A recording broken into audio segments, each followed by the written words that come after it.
You are listening to Tempo Podcast Volume 2. Halo Dempers, selamat datang kembali di Dempo Podcast volume kedua. Sekarang kita akan bincang kandidat dengan calon-calon ketua OSIS Dempo periode 2024. Sekarang kita sudah ada bersama Saudara Jansen. Jansen ini calon ketua OSIS nomor 1. Silakan perkenalkan diri dan pengalamannya. Baik, terima kasih sebelumnya ya, Selo. Perkenalkan, saya Arnoldus Jansen Wilananta Sanjaya. Saya dari kelas 11 IPS 3, nomor absen 3. Saya di sini sebagai calon ketua OSIS nomor urut 1. Sebelumnya saya akan menceritakan bagaimana pengalaman kepanitiaan atau organisasi saya. Yang pertama, saya adalah ketua Hari Guru 2023. Yang kedua, saya adalah bendahara Saint Albert Festival tahun 2023. Kemudian yang ketiga, saya juga pernah menjadi koordinator seksi acara Jalan Salib Raya tahun 2023. Pernah juga menjadi koordinator seksi perlengkapan Dempo Talent Show 2023. Selain itu, saya juga pernah menjadi anggota seksi acara di MPLS 2023, Dempo Fed ke-45, dan juga Tali Kasih Dempo 2023. Serta juga pernah menjadi anggota seksi perlengkapan di kelas meeting tahun 2022. Di OSIS, saya menjabat sebagai anggota Divisi 1, yaitu Divisi Kerohanian dan Budi Pekerti. Itu sekilas mengenai saya. Oke, itu kira-kira pengalamannya Jansen. Kita sekarang tanya visi misinya. Silakan Jansen, visi misi kalau ada moto atau dan sebagainya bisa dijelaskan. Oke, siap.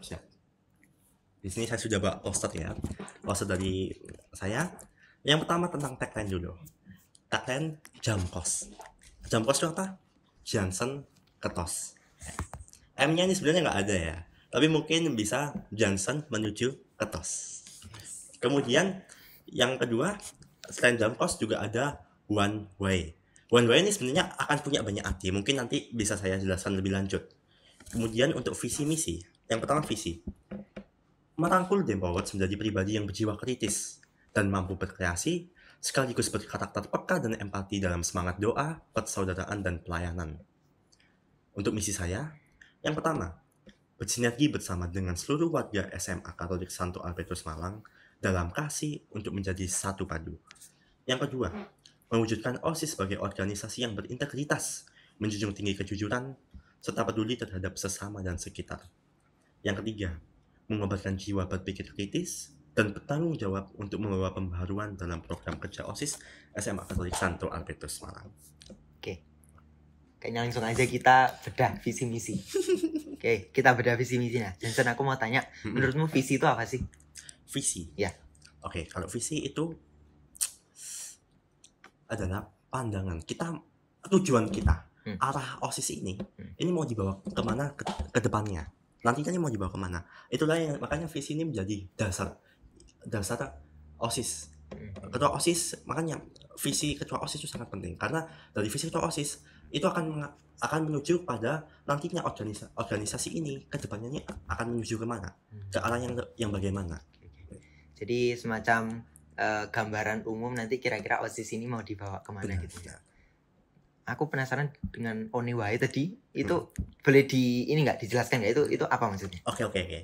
Yang pertama artinya ya, kalau kita baca One Way. Oh iya One ya. Ya, oh iya One Way. Oke. One Way ini kalau one berarti bahasa Inggris satu. Way ini sebenarnya bahasa Jawa bisa dibilang. Artinya saja. Berarti satu saja. Satu saja. Tapi yang kedua itu One Way. Nah, WA ini kalau E-nya kita ganti jadi huruf Y, jadikan One Way. Satu jalan. Ini berhubungan dengan misi saya yang nomor 1, bersinergi bersama seluruh warga SMA Katolik Santo Albertus dalam kasih untuk menjadi satu padu. Artinya adalah jika kita ingin mencapai tujuan bersama, kita harus berada di satu jalan. Nggak bisa kita mau melangkah ke sini tapi belok kiri, belok kanan. Kita ingin Dempo hebat, tapi jalannya mainstream beda-beda gitu. Artinya kita tuh harus kompak, bersinergi, berkolaborasi bersama, menjadi satu. Itu. Oke, berarti bisa one way gitu yes. Ya. Kalau one way kan artinya pilih nomor 1. Kalau one way berarti satu jalan satu tujuan gitu ya. Yes, benar. Oke, tadi disinggung berkaitan dengan misi pertama. Misimu yang pertama itu bersinergi bersama dengan seluruh warga SMA Katolik Santo Albertus Malang dalam kasih untuk menjadi satu padu. Ini menarik ini. Bisa dijelaskan nggak realisasi misi ini tuh gimana? Karena kan ini masih agak ngawang ya. Iya, benar. Bersinergi dalam kasih untuk menjadi satu padu itu realisasinya di gimana? dalam OSIS maupun dalam sekolah secara umum? Oke, siap. Yang pertama ya, saya kan sebelum tahun lalu adalah pengurus OSIS. Dan saya melihat di OSIS ini, saya rasa tidak ada kebersamaannya, tidak ada rasa kekeluargaannya. Saya dengan pengurus OSIS yang lain mungkin saja tidak kenal. Mungkin hanya tahu, oh dia namanya siapa, oh dia jabatannya apa. Tapi kita tidak mengenal secara dekat gitu. Sedangkan kita tuh satu organisasi, sehingga harus ditimbulkan kedekatan. Maka kalau di dalam pengurus OSISnya sendiri, maka kegiatan-kegiatan kebersamaan, gathering bersama, kumpul bersama itu harus lebih diadakan, lebih sering gitu. Supaya akhirnya relasi kita ini terbangun. Kemudian yang kedua, kalau di sekolah, kekeluargaan dalam sekolah ini penting. Kalau kita sudah masuk menjadi anggota warga Dempo, berarti kita ini adalah satu keluarga. Maka yang ingin saya bawa adalah, kalau yang ini, saya ini lebih mau ke sosialnya ya. Kalau misalnya ada siswa yang sakit, itu OSIS datang mengunjungi, memberi penghiburan, peduli. Artinya itu dengan sikap, itu salah satu contoh. Dengan sikap seperti itu memang menunjukkan adanya kekeluargaan, adanya rasa persatuan, saling memiliki satu sama lain. Begitu juga dengan tentang bersinergi bersama ini. Nah, ini OSIS yang bagus.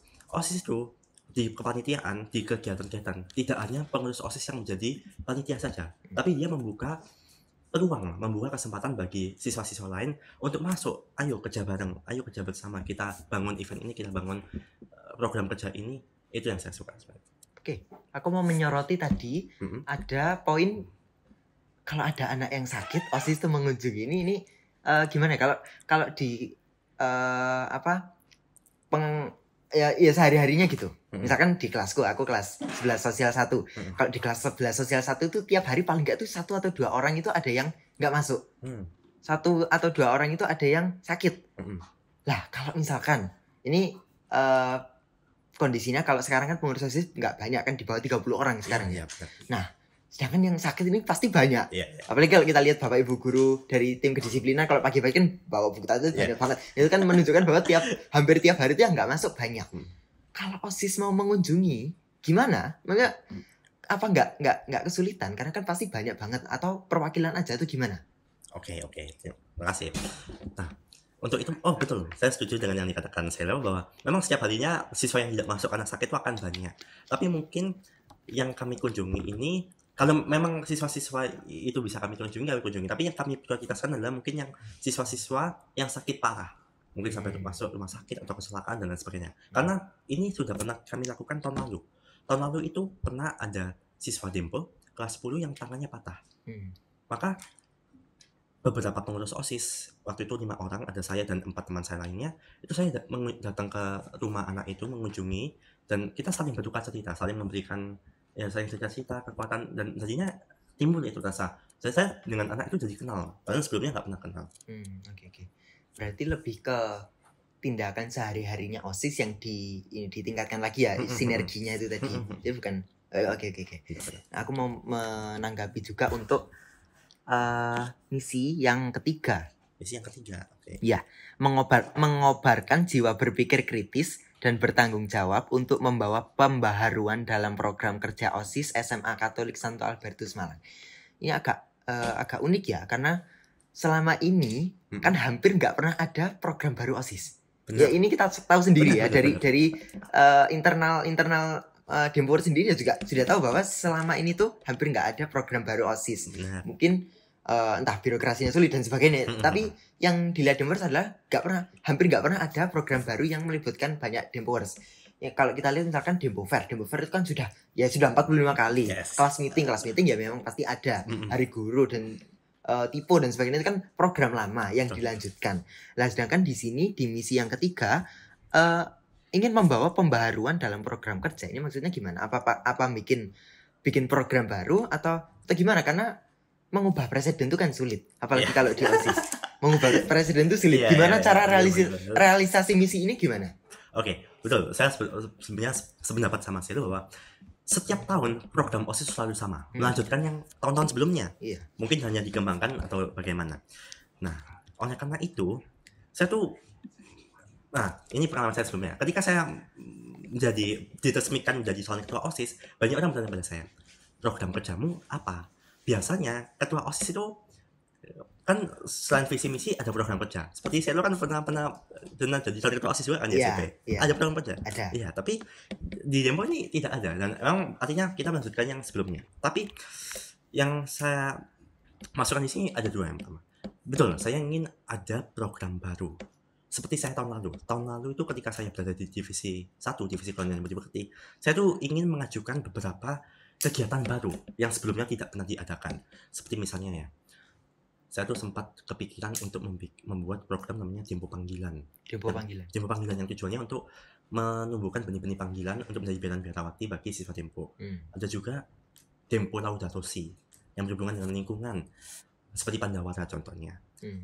Makanya saya tuh saya tidak ingin kita OSIS ini melanjutkan yang sebelum-sebelumnya saja, tapi akan ada terobosan-terobosan baru yang dibuat, yang diperbarui, walaupun memang mungkin ya dalam prosesnya akan sulit dalam birokrasinya.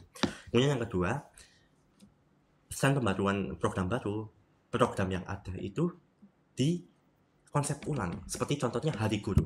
Hari Guru tahun 2022 dan tahun 2023 itu sangat jauh berbeda. Kemudian itu yang ingin saya maksudkan. Kemudian kayak misalnya pesta rakyat. Lah, lomba-lombanya selalu itu saja. Kenapa nggak coba kita idekan lomba-lomba lain yang lebih bervariasi lagi? Oke, jadi ada pembaruan dalam program lama, Yes. ada pembaruan program baru. Yes. Aku mau menyoroti yang pertama, yang program baru, sorry. Kamu tadi bilang kemarin saat jadi pengurus divisi 1 mau mengadakan program baru. Apa tadi? Dempo Panggilan, Dempo Laudato Si. Sudah ada belum? Belum. Sudah jadi belum? Belum. Nah, itu kenapa dan gimana caranya supaya bisa jadi program barunya? Oke, yang pertama kenapa program itu belum jadi? Karena saya kepikiran program itu ketika semester 1 kelas basement. Jadi dan itu kan Dempo ini sudah banyak kegiatan ya sebenarnya. Jadi makanya pertama saya lihat tidak ada waktu untuk melaksanakan kegiatan tersebut. Dan saya kalau mau diajukan terlalu mepet.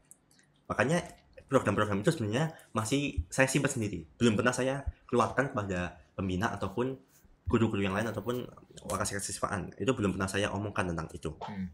Tapi memang sudah saya pikirkan tentang itu. Dan yang kedua, kenapa belum terjadi? Kenapa sulit ya? Yang pertama memang Dempo ini saya lihat terlalu banyak acara, sudah terlalu banyak acara. Setiap bulan itu pasti akan ada acara. Sehingga kalau kita mau bikin acara baru memang saya rasa agak sulit untuk menyesuaikan waktunya. Yang kedua, untuk mengadakan kegiatan baru itu perlu persetujuan banyak pihak, bendahara sekolah, wakasih kesiswaan, pembina itu. Sehingga mungkin proses yang akan dijalani itu cukup sulit. Oke. Ini mungkin terakhir ya. Menanggapi dari yang tadi bahwa kamu ada ide program baru, kamu bisa pastikan nggak program baru ini bisa berjalan dengan baik? Oke. Saya bisa pastikan. Yang pertama saya akan pastikan program itu ada. Karena saya tuh sangat senang dengan terobosan-terobosan baru. Artinya berbeda. Yang berbeda-beda itu saya sangat senang dengan hal itu. Maka saya akan perjuangkan jika ada proker baru ya, kegiatan-kegiatan baru. Yang kedua, apakah meskipun baru itu apakah akan berjalan dengan baik? Iya. Karena saya tidak akan mengadakan program baru kalau siapanya tidak matang. Oke. Sehingga kalau memang ada pengurus OSIS atau saya yang ingin mengadakan program baru, itu benar-benar harus disiapkan dengan matang. Sehingga memberi kesan awal yang baik. Dan program itu harus diteruskan. Oke, terakhir kamu bisa berikan 1-2 menit closing statement buat teman-teman Dempors. Kenapa harus memilih kamu dan apa keunggulanmu dari calon-calon lain? Silakan closing statement. Oke, terima kasih. Oke, tanggal 20 Januari akan menjadi hari demokrasi bagi sekolah kita. Kalau 14 Februari negara kita yang memilih calon presiden, tapi di 20 Januari ini kita warga Dempo akan memilih calon ketua OSIS yang baru. Maka saya tawarkan diri saya sebagai calon ketua OSIS nomor urut 1. Saya mungkin bagi teman-teman yang sudah mengenal saya, udah tahu bagaimana karakter saya. Memang dari kecil saya sering dijadikan sebagai ketua kelas, ketua organisasi dan lain sebagainya. Dan saya rasa pengalaman saya sudah cukup, jam terbang saya sudah banyak.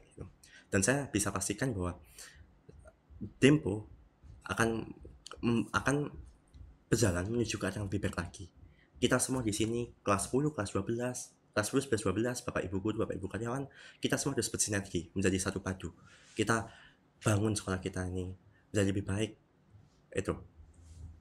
Oke, terima kasih Jansen. Ini bincang bedah visi misi dari calon nomor urut pertama. Teman-teman jangan lupa tanggal 20 Januari kita gunakan suara kita gunakan hak pilih kita coblos, jangan sampai golput. Oke? Sampai jumpa di Dempo Podcast selanjutnya. Asik. You are listening to Tempo Podcast Volume 2.